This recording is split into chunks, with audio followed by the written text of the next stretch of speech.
गरुड़ ने पूछा तो भगवान कौन से दिन की पूजा आराधना करने से कौन सा देवता प्रसन्न हो जाता है, इसके बारे में आप बता देते तो आपकी बड़ी कृपा होती। का धन दोग्नि प्रतिपदी नास्तो दस्त्र अर्जिता है।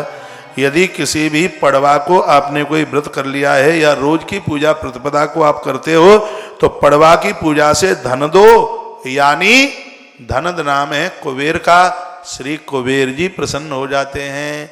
ऐसा भगवान नारायण गरुड़ के माध्यम से बता रहे हैं।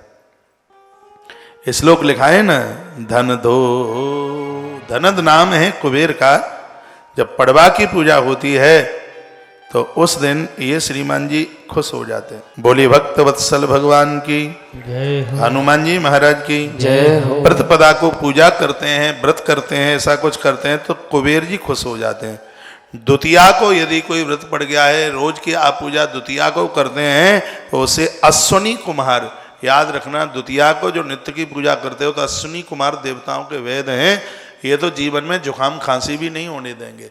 इसलिए पड़वा की महत्व की है, पड़वा नोट देती है तो द्वितीया स्वास्थ्य देती है। ये रोज की पूजा के लिए हम बता रहे हैं। आपको तो लगता है कि बस सुंदरकांड मंगलवार को ही करो, लेकिन हर दिन अपने आप में बड़ा विशेष है। और याद रखना, भले ही तुम 60, 70, 80 साल के लोग यहाँ बैठे हों, लेकिन ये पन्ना आपने नहीं सुना होगा जो यहाँ से निवेदन किया जा रहा है।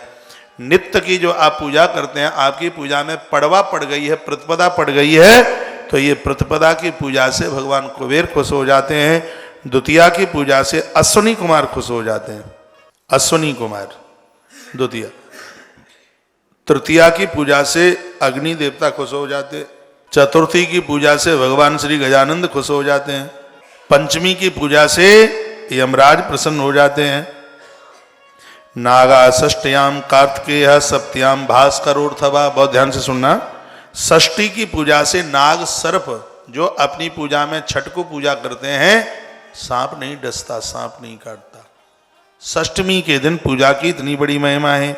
सप्तमी की पूजा से सूर्य भगवान खुश हो जाते हैं। जो आपकी रोज की पूजा में जो सप्तमी पड़ती है तो इससे भगवान भास्कर खुश होते हैं। सप्तम्याम भास्करोर्थवा, अथर्ववेद में भी ये लिखा है। प्रमाणित बातें हो रही हैं। एक बार फिर गरुड़ पुराण का दर्शन कर लो, ये श्लोक इसी के हैं। मुझे विश्वास है कि एक भी दिन आप पूजा नहीं छोड़ेंगे। तो छठवीं को पूजा नागा, षष्ठम्याम कार्तिकेय, छठवीं की पूजा से कार्तिकेय जी महाराज और नाग देवता ये दोनों प्रसन्न होते हैं। सप्तम्याम भास्करोर्थदः, सप्तमी की पूजा से भगवान सूर्यदेव प्रसन्न होते हैं। दुर्गा अष्टम्याम मातरंच, अष्टमी की पूजा से माँ दुर्गा खुश होती है, माँ भगवती जगदम्बा प्रसन्न होती है। और नवम्याम तक्षक, एक तक्षक नाम का सर्प है। नवमी के दिन पूजा करने से ये तक्षक नाग अति प्रसन्न हो जाता है। और ये तक्षक खुश हो जाए तो उम्र बढ़ती है, आयु बढ़ती है। ये तक्षक खुश हो जावे तो कुंडली में किसी भी प्रकार का कालसर्प दोष अपना प्रभाव नहीं दिखाता। नवमी की पूजा से श्रीमान तक्षक खुश हो जाते हैं, प्रसन्न हो जाते हैं। गरुड़ पुराण की भी कथा हल्ला बोल है, लेकिन आज एकादशी पड़ गई है इसलिए मैंने चैप्टर उठा लिया है। लेकिन मैं वायु पुराण की कथा भूल नहीं गया हूँ, अभी वायु पुराण की कथा आरंभ करता हूँ।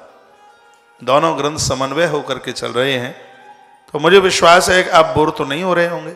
भगवान महादेव ने तक्षक को अपना आसन बनाया, जैसे शेष को नारायण ने क्या बनाया, अपनी सैया। और भगवान भोलेनाथ ने तक्षक नाग को अपना आसन बना दिया। इसका आसन बना करके महादेव उसके ऊपर बैठते हैं।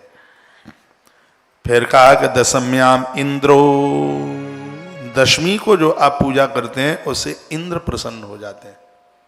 और जिनके ऊपर इंद्र प्रसन्न हो जाते हैं वो समाज में प्रखर व्यक्ति हो जाता है, मानशील हो जाता है, सम्मान युक्त हो जाता है, मुखिया हो जाता है, विधायक हो जाता है, एमएलए हो जाता है, एमपी हो जाता है। क्योंकि इंद्र देवताओं के राजा हैं। इंद्र कृपा करते हैं तो मनुष्य को वो धरती का राजा बना देते हैं। ये इंद्र की बहुत बड़ी कृपा है। नंद बाबा इतने बड़े गौवंश के मालिक, पूरे ब्रज के राजा नंद बाबा बने। एक दिन उन्हें पूछा कि तुम कैसे इतने बड़े राजा बन गए? कहा ये देवराज इंद्र ने हमारे ऊपर कृपा कर दी है। तो लिखा है दसम्या इंद्रो,